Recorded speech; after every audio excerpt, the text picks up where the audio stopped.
Okay, time for my hero video. Um, this is still going off the last couple of chapters that we got, which is going to be me talking about chapters 323 through 325, so those three chapters. I kind of wanted to wait to talk about it again until after we got like this small conclusion to whether or not Izuku is going to be allowed back into the school. And at the end of the spoiler alert, if you haven't seen anything, chapter 325, of course, at that point in time, does show that they do allow Izuku back into the school. But I wanted to talk about where we see leading up to that. From at the end of chapter 322, when Uraraka is getting ready to pull Izuku into the school and everything, kind of like the I don't give a flying frick whether or not these people want you in this school right now or not. You need to come into the school because you need to rest and you need sleep and you need a bath and you need food and you need moral support.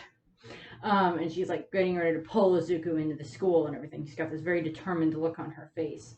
And she poses the question of when heroes need saving, who's there to save the heroes or who's there to support the heroes?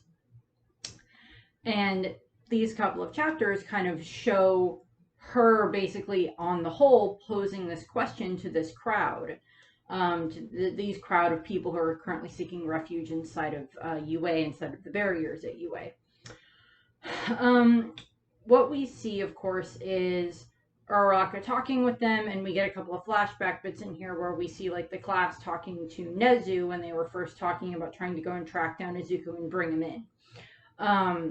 And Nezu, of course, is kind of going over some of the new things that are equipped around UA to help make it a better defense, and that it's on par with Tartarus.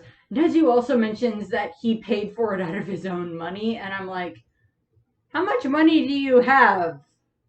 Or because you're a mouse cute type thing, do you have access to the Disney money? Did you become the new spokesperson for Disney at some point in the past? But yeah, Disney, Marvel, blah blah blah blah blah stuff between Marvel and My Hero have questions about that. But what we see is, of course, Nezu has talked about like all these upgrades that they've had at UA in regards to like certain barriers and certain defenses and other things like that. And a few other things get mentioned later on in chapter 224 and 225, mostly in 225. He mentions a few other things, like in regards to like they know how long Toga, because Toga is one of the main things that they need to worry about because they don't know where she is. Last we saw Toga, she had fought against Uraraka, and she had wanted to get an answer out of Uraraka in regards to whether or not Uraraka thought that Toga needed to be killed because Toga was a villain. And, you know, whatever her answer was, I don't remember whether or not Toga necessarily liked the answer, because we never got like that full conclusion there, because it's just Uraraka and Toga fight and then Toga leaves. But we get, you know, he says it's like, well, you know, we've been planning about in regards to, you know, we've kind of determined how long Toga can, you know, keep herself hidden, and this is going off of the fact of how long she had to keep Kami hostage, and how long, you know, she had to keep using Kami's blood, how much blood she had to keep from Kami in order to keep her, you know, disguise up. Which is, of course, that full reference back to, you know, what we saw at the, you know, when they were getting their licenses. The license exam arc. But he's like, so we've determined how long she can stay as someone before she needs to get more blood. And so, you know, they're keeping an eye on people and everything that are allowed into the building, allowed into the shelter. And so he makes that comment, but then we get cut back to where we have the whole crowd and everything, and they're just like yelling, and it was like, you know, we can't let him in here. He'll just like draw all for one here. He'll draw the villains here. That's, you know, they're after him. So if you bring him in here, that's just going to cause more problems. In the background, of course, we see several different parents of the students. We, of course, see Inko, and of course, we see Mitsuki and Masaru, of course, Bakugo's parents. And we see, I do believe we see, later on we see Uraraka's parents, but we also see Jiro's parents. I don't remember if we see any of the other parents in the background, but we see them, because those are basically the parents we've been introduced to. We have met Ida's mother, but we haven't really gotten too much on her. And we have seen Koda's mother. But the other ones we haven't really gotten, and we've seen Sue's parents. So Sue's parents are probably there along with her siblings. But we haven't really seen too much else in regards to some of the other parents. But we also get these brief glimpses throughout the chapters of, we see like class 1B inside, with, and like they have Eri. Monoma has Eri near him and he's keeping an eye on her. We get some updates on a few characters. We know that Izawa is still currently like in the hospital rehabbing. We get that at the end of chapter 325, and I'll go over that toward the end of the video. But we of course have these moments where Uraka is just like, screw what all of you think, Zuko needs to come in here. And they also mentioned that they have like this connection between them and Shiketsu, the other academy. And like all of the class, of course, want to get Izuku in because they want him to be able to rest and sleep and eat and get a bath and get new clothes and see his mom and get moral support and just kind of have like just, okay, breathe and take a break. You need to rest. And like, we'll do all that. And, get treated and everything, get any injuries he has, get them treated and everything. And just have this kind of big conversation, which the conversation, part of it might happen, and then like in the next several chapters we'll see, but then we'll wait until like everything's finished with fighting the League of Villains, or at least until certain things are solved before we have another giant conversation between Izuku and the class. It's just like, okay, everyone, now we need to have a big talk about the fact that Izuku ran away and that he has this really cool, powerful, over-the-top quirks. So what can we do with that? But we have this, like, Uraka just has like this determined look on her face, and it goes along with kind of this like determined look that she would get when it came to like when she trained with she didn't train with Death Arm, she trained with Gunhead. When she trained with him, and like her her physical fighting ability, as opposed to just using her quirk to make someone float and taking away their gravity and such. But she, of course, is, wants to, of course, protect Izuku, wants to convince these people that they should allow Izuku in. And, everybody is just like, no, like some want him in there, some don't. We see Inko and Bakugo's parents trying to make their way through the crowd to where Izuku is. We also see these moments of like people just going into pure panic mode of just like, oh my god, if he comes in here, then the villains are just going to come here because they're after him, and like all this other stuff. And like the teachers are there trying to help too, because we see Present Mike there. For some reason he's talking into a megaphone. I don't remember if like Present Mike, did his voice get injured at some point? I don't remember that, but he's talking into a megaphone. And we see Nezu there, and we see some of the other teachers. Like we see Ectoplasm later on in like 325. But we get like these moments where it's just like, okay, Izuku just needs to come in, and like Izuku is like, I understand why you don't want me here, and I'll leave, because he doesn't want to cause any more trouble for these civilians. They're there that are people seeking shelter. And we also see earlier on in the chapters where Izuku was running around on his own, he ends up interacting with this extremely tall girl that has like a mutant quirk that physically changes the way she looks. And unfortunately, they haven't shown released any other images from her than of from the manga, but you can just like find her if you look in chapter I think it was 308, I think, is where she makes her debut. We don't get a name for her. We might get a name for her later on. But we see her, and she recognizes Izuku because, and I think I mentioned this in one of the other videos where I talked about this, we see, because Izuku had like stopped her from being attacked by like some people who were just like panicking out on the street. And like he just like listens to her, and he's very nice to her, and he gives her an umbrella, and she's like twice as tall as him or something, because she's really tall. I actually really like her character design. It kind of looks she kind of looks like if you anthropomorphized a Snivy, or like the Snivy line from Pokemon is kind of what she looks like, and she looks really cute. But what ends up happening is, she recognizes him. We also see Mandalay there in the crowd, and she has Kota with her. And Kota, of course, wants to run to Izuku because he's happy Izuku is safe. And this appears that the Pussycats, the Wild Pussycats, have been, staying at UA. So that means Tiger is there, and Ragdoll and Pixie Bob would be there as well if Mandalay is there. And like, and we see them, and we see the other parents probably want to allow Izuku to come into the school. I mean, like, they can understand the fact of, like, yes, I understand that these people are scared, but this is also just a child. It would be one thing if it was like, I guess I could see like the argument of not letting him into the school if it was like, say, Endeavor that was trying to come into the school, and who's had this huge thing blown up about his past, the way he treated his wife and his children and everything like that, and like all the stuff that was revealed about him. I can understand them not wanting to let Endeavor into the school because of the fact that he is this, this hero, but he's done all these horrible things in his role as a father and as a husband.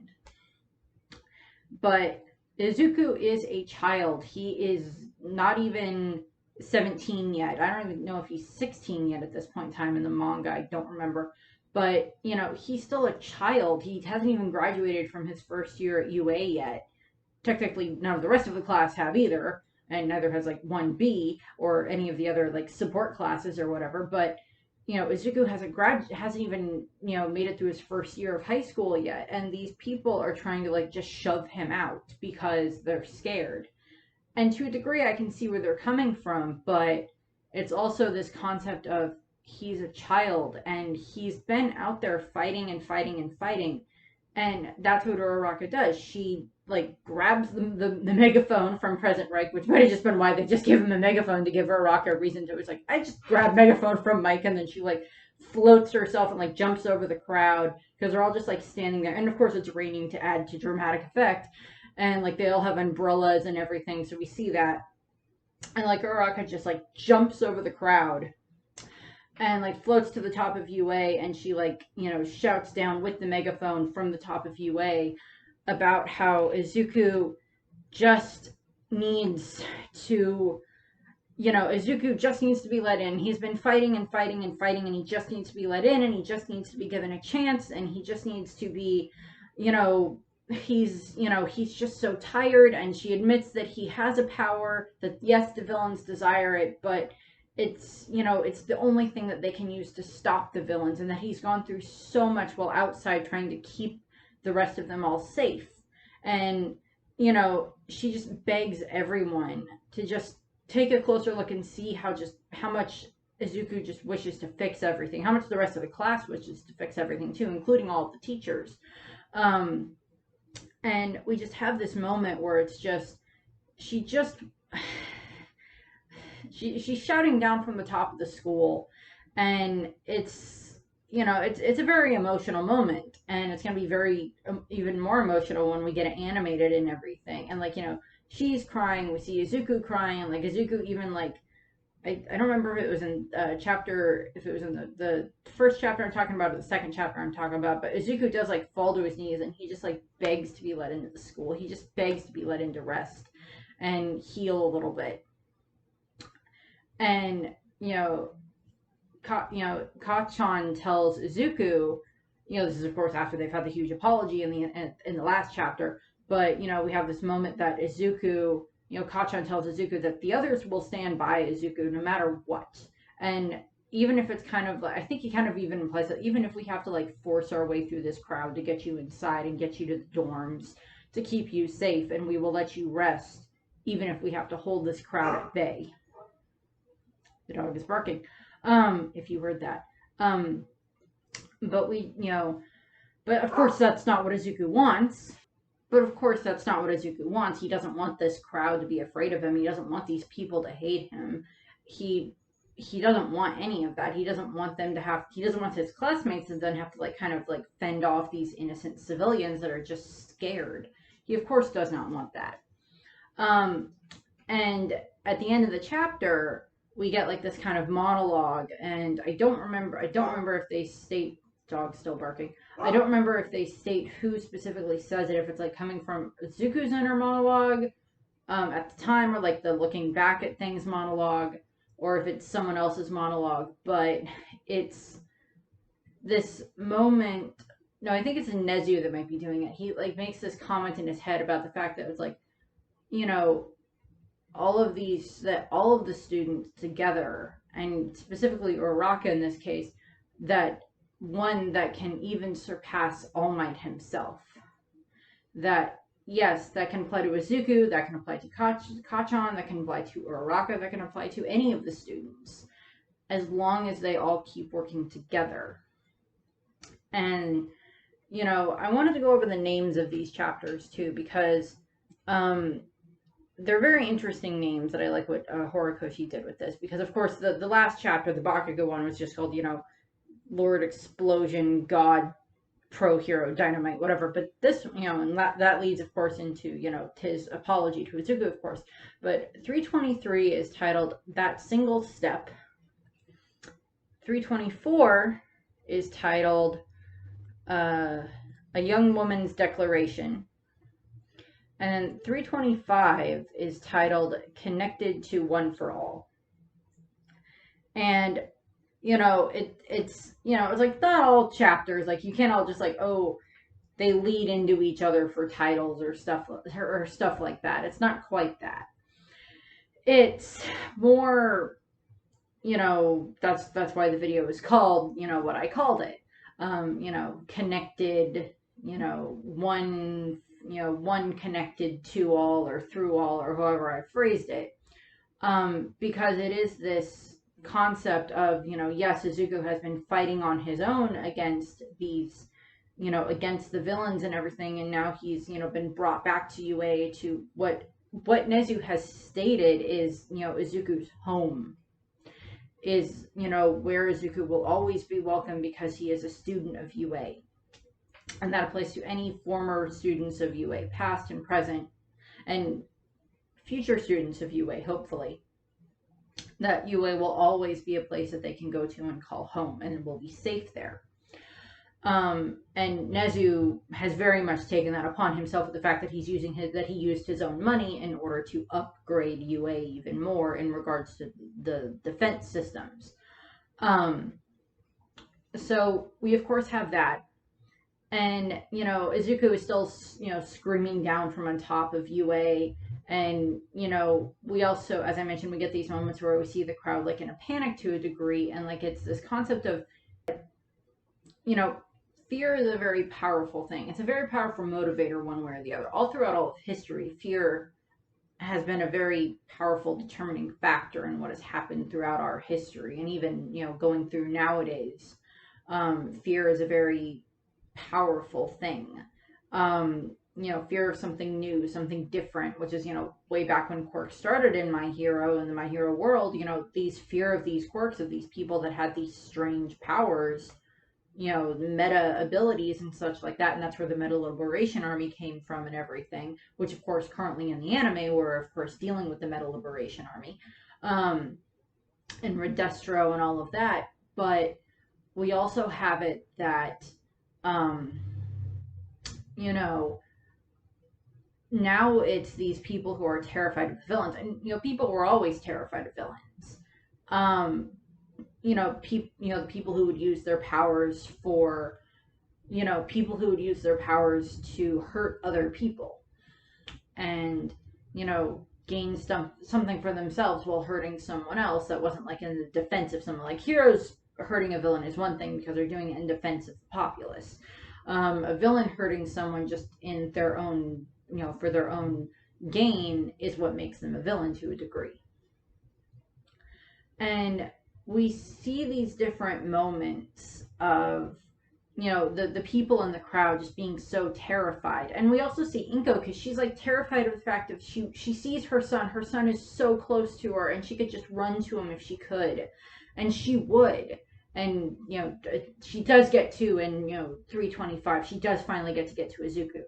But we see that, you know, she also understands that there's all of these people here, and that she knows that Izuku would walk away from UA if these people won't let him in. He wouldn't allow his classmates to, like, force their way through to bring Izuku to the dorms and then hold the people at bay in order for Izuku to rest, because Izuku wouldn't rest. He wouldn't rest in that time frame.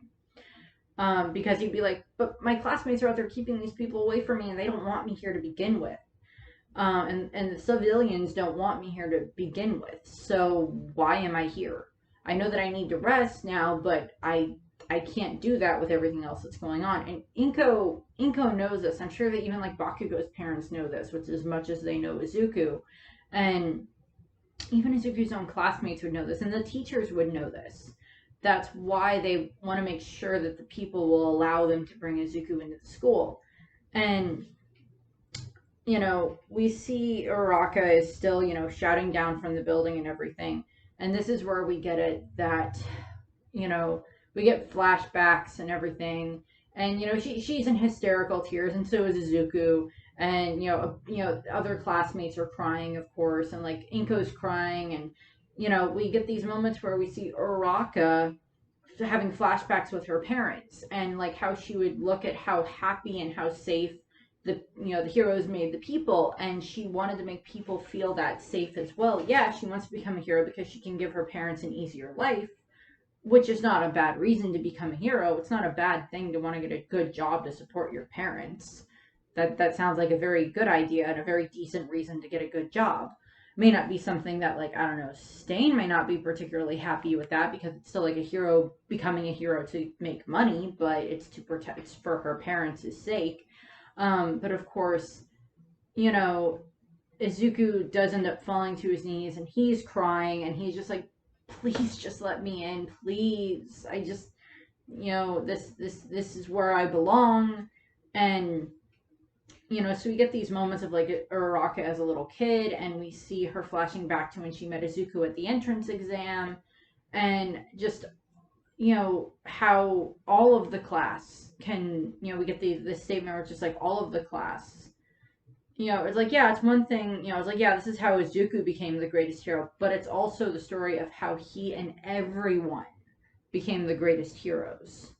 And that doesn't just apply to him and Kachan and Uraraka and Ida and Shoto and the rest of Class 1A and 1B and the rest of the students at UA and the heroes that are already there. But this also applies to the people as a whole because, or at least I take it to apply to everybody as a whole, because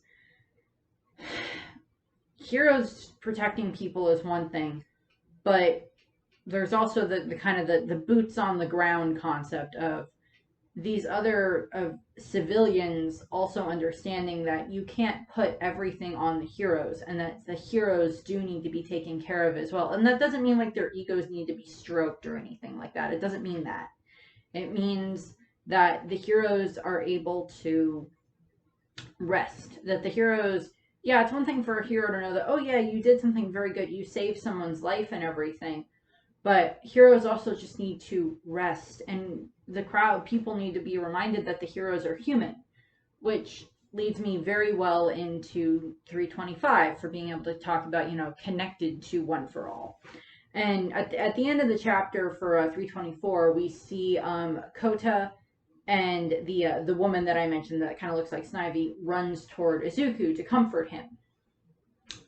And, Kota, of course, had this very up and down relationship with Izuku where it's, he first time they met, he punched Izuku in the balls, and then, of course, Izuku saved him, and then saved him again, and, and then he kind of starts, wanting to be like Izuku, and starts kind of idolizing Izuku more because he saw that Izuku was a real hero. And I think that also helps Kota improve his relationship with Mandalay, because yeah, she was his family and everything because she was related to, I think it was his father.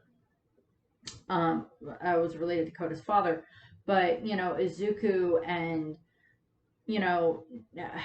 Izuku kind of just maybe helped that relationship get better and helped Kota maybe have a better relationship with not just Mandalay but the rest of the Wild Wild Pussycats, and seeing that yes, it's not a bad thing for someone to want to be a hero.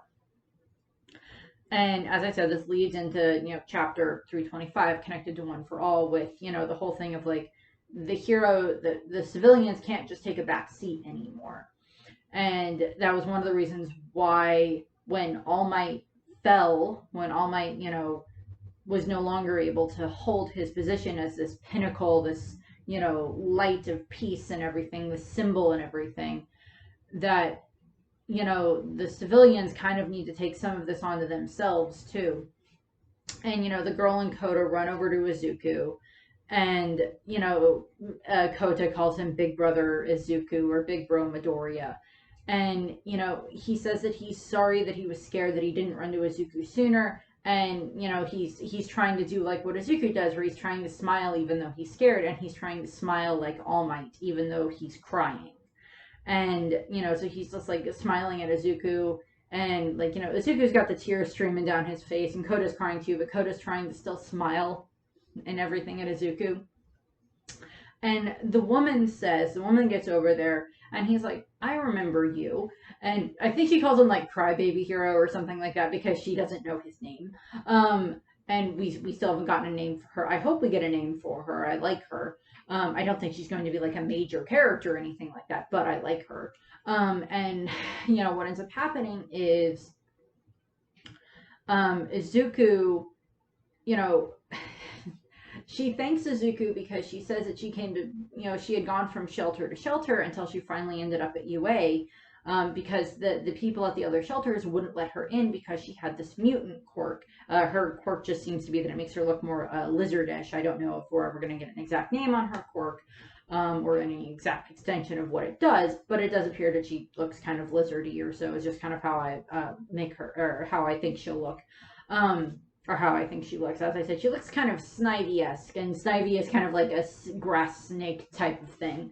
And, she's like, but, UA welcomed me in and everything. And so, she thanks Izuku for that, and, like, she's tall enough and apparently strong enough that she can just, like, lift Izuku up, and she, like, puts him on his feet, and, like, Kota's there, and I just find that adorable. She's just like, I pick you up, I put you right.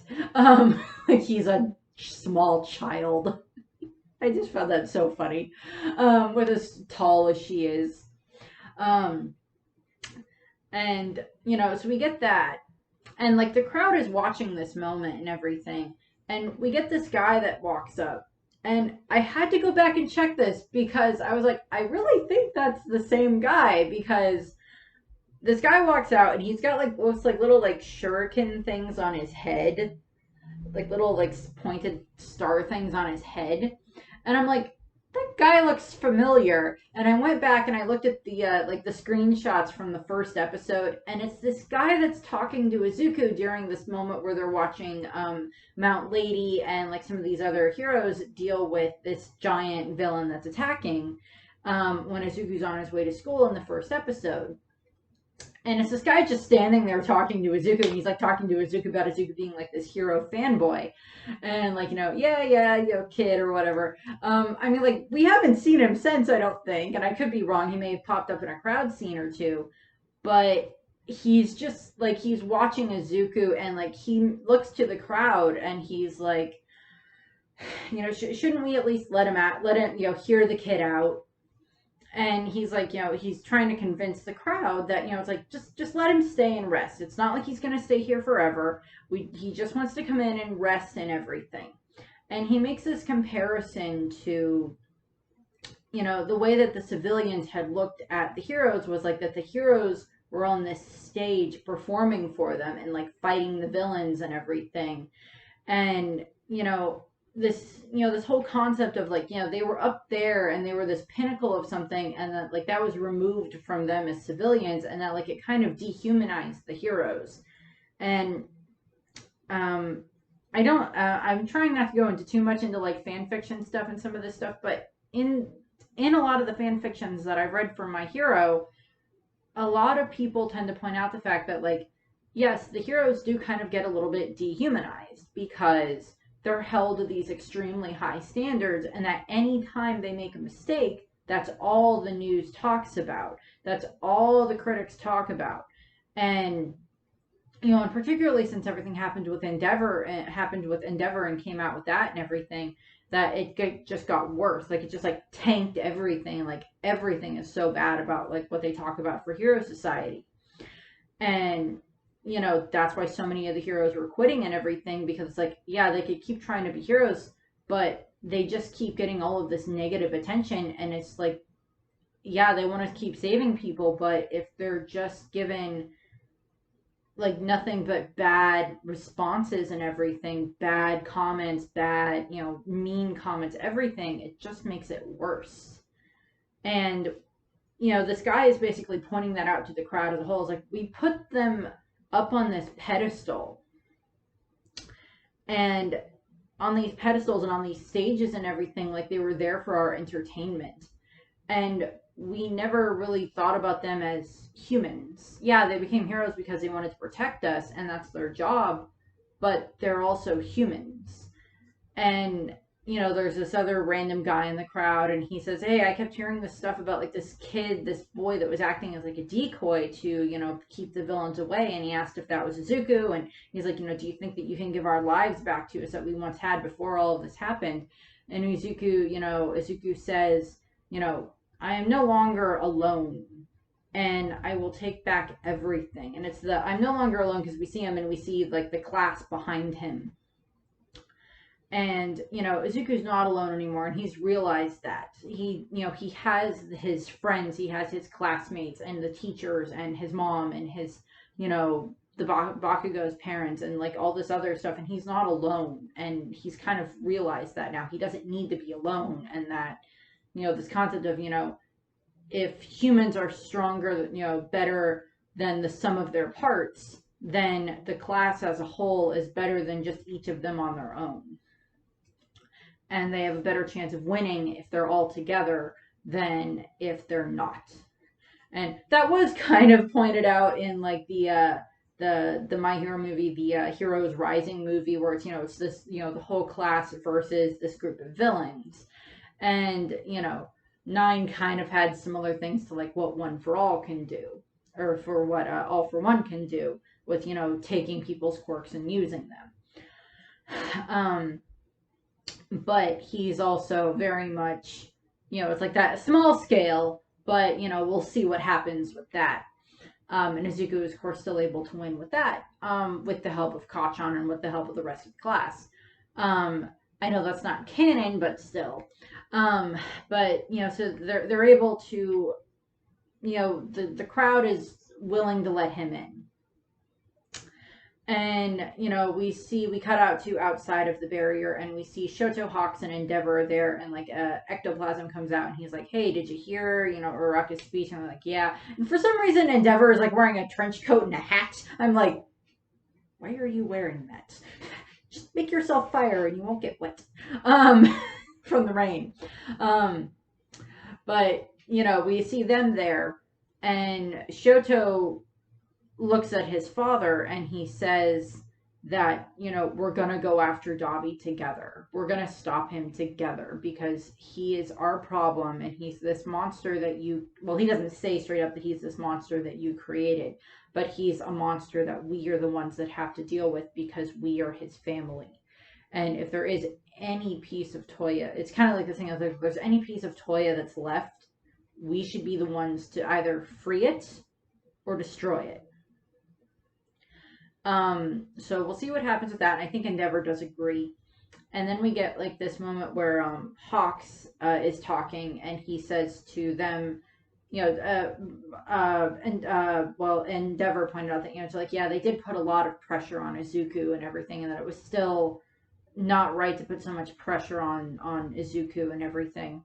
And we get this thing, and we cut inside where we see like Izuku and the rest of the class like being welcomed in by the crowd, and we see Inko over by Izuku, and she's just like crying and hugging him, and we see Kota and the lizard lady behind them, and we see the rest of the classes there, and like the rest of the crowd's coming over, like handing them umbrellas and everything, and probably coming over to see if they're okay. I would assume like Bakugo's parents are probably trying to get to him, and like the rest of the students' parents are trying to get to them, and like Uraraka's probably gonna like float down and like land by her parents, and like her mom and dad are just gonna be so proud of her, like, oh honey, I'm so happy, you're so good, you're already a hero in our eyes, type of a thing. And like the students are gonna get to see their parents again, and go in and get food and rest and treatment and everything, and treated and everything by like recovery girl and any of the other students. Like Aries there, maybe she can help with like healing some of the wounds and stuff like that. Like they're probably gonna more like Izuku is just like hugged by Aries. And, you know, these just moments where we get like this, like, okay, we get a slight reprieve. We get them together. The Izuku can rest now. And Hawks even says, and this is kind of where this comes from, is he says, and his quote that he has here is just like the quote that I have on the end of the video. So if you want the whole quote, wait to the end of the video. But, you know, Hawks makes this comment about, yeah, but we've made this step forward in regards to a step in the right direction.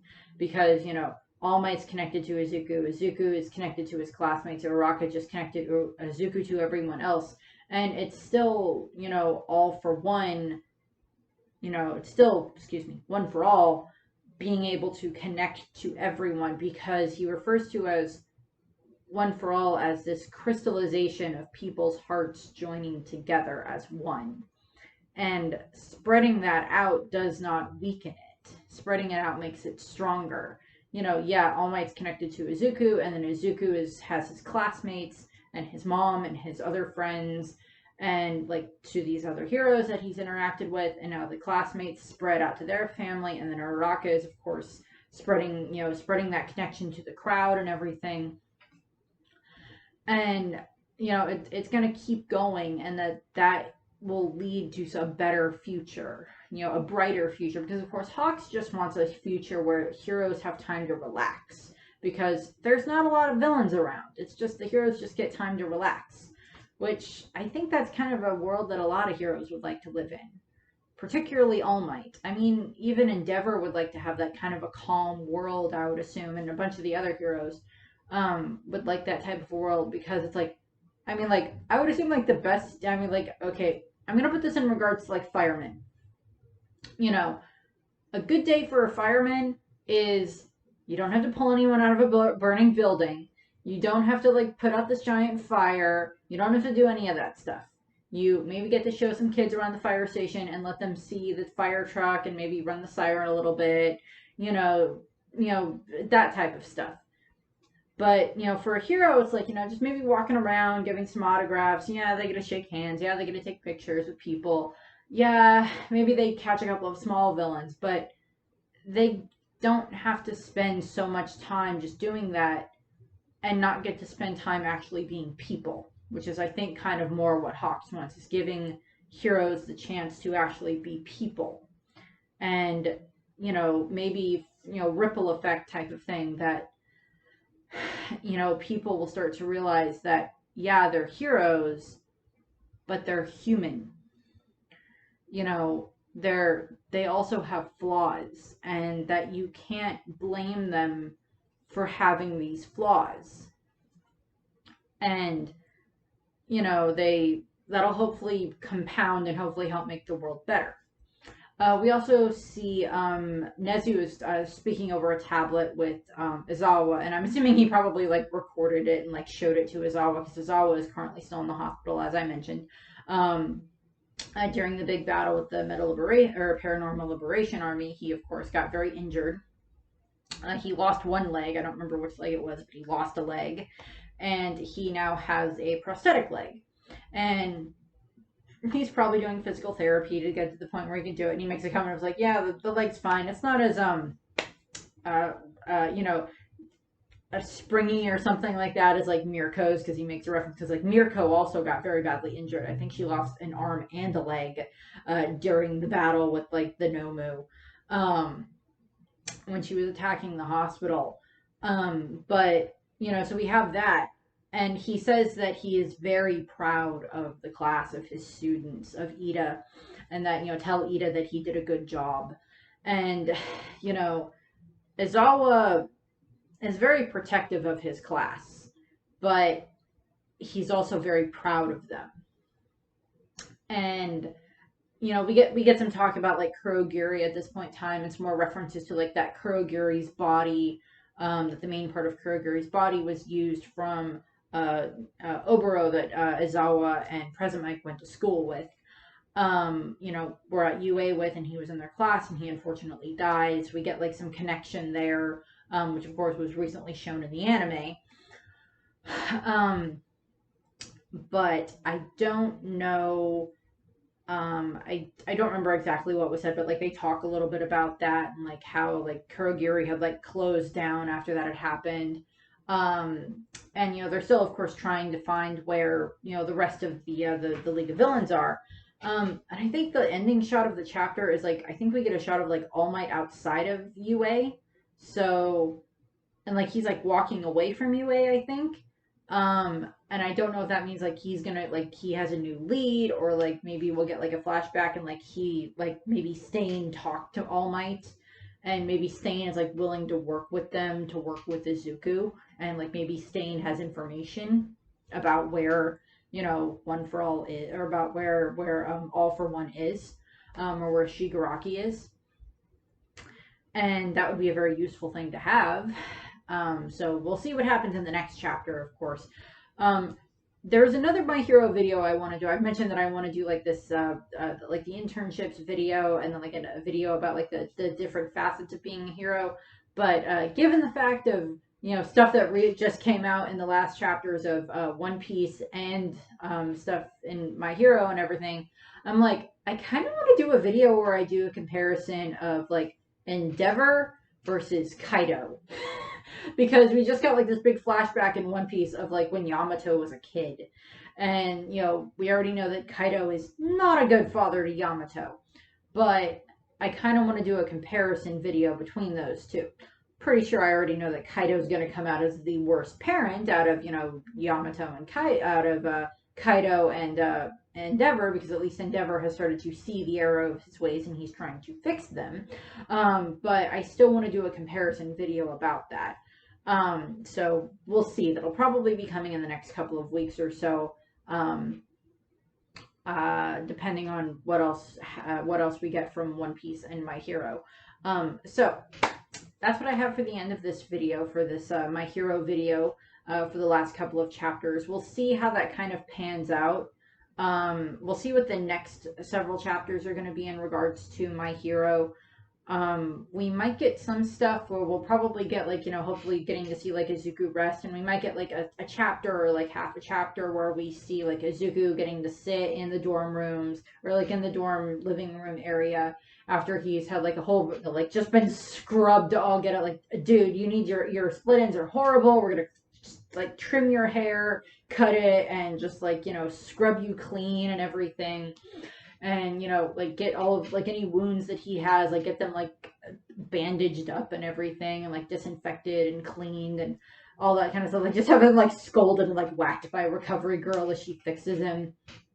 And, just like all that, and like have like Sato and like anybody else in the kitchen that can cook, like just whipping up all of this food to give to Midoriya and to the rest of the class and everything, and the parents and everything. Like Inko's probably barely leaving Izuku's side at this point in time, and like Eri and like Koda are there, and like maybe they're like, the lizard lady is like, I don't really know the rest of you that much, so I'm gonna go back to where I've been sleeping unless I'm allowed in here. And like maybe they allow her in, and maybe we get like, she tells them her name or whatever her name is. I hope we get a name for her. I like her. We might get a guy for the shuriken, name for the shuriken head guy too. I'm like, but I saw that, I'm like, that looks like the guy from the first episode, from like the first chapter. And it was, or at least I think it's the same guy, unless he's got like a twin brother. But, we might just get like the slight reprieve where we get Izuku resting and everything. And then maybe like a couple of hours later, like Izuku then falls asleep for like however many hours. And then like so many hours, or like, like a day later, or like 2 days later or something like that, is when All Might appears. And he's got, maybe either he has Stain with him, or he says, I have a message from Stain. And like we see him talking to Nezu. And like Nezu's like, I don't know if I like this idea, but he's like, it's Izuku's choice. And All Might goes and tells Izuku, I have a message for you from Stain. Why do you have a message from Stain? It's complicated, but I'll explain. And like maybe we'll get like a flashback where we see like All Might talking to Stain or something like that, because Stain wouldn't kill All Might. Stain would not kill All Might. I don't think. I like 95%. I'm sure Stain would not kill All Might. And we just saw him, so All Might's not dead, obviously. But he might have like a message from Stain or something. So we'll see where that goes. Hopefully at least Izuku gets to rest, gets to see his mom and Eri and Koda and, you know, the rest of the class and everything. Like maybe 1B's in there as well. Maybe they're all just in the dorms, like just like cooking and getting Izuku like, you know, good food to eat. And, like all of them are just eating together, and like Izuku gets a bath and gets to rest and just like sleeps and like conks out for several hours straight after he gets healed and everything. And, you know, I don't know. We'll see. I've been saying that for the past several My Hero things in regards to like these latest chapters of like, hopefully Izuku gets to rest. Hopefully he gets a bath. Hopefully he gets food. Hopefully he gets to see his mom. You know, we'll see what happens. The rest of the class needs to rest as well. But yeah, so we'll see where that leads. So I thank you very much for watching. I hope you enjoyed this video, and I hope you have a nice rest of your day. Bye. If you're talking about progress, then we did take a step forward right here at UA. One for All is a crystallization of people's hearts, joining together as one. All Might connected to Midoriya-kun, Midoriya-kun connected to his classmates, Uraraka connected Midoriya-kun to everyone else. And if everyone would think of each other, if only a little, then that's surely a bright future where heroes have enough time to laugh will come.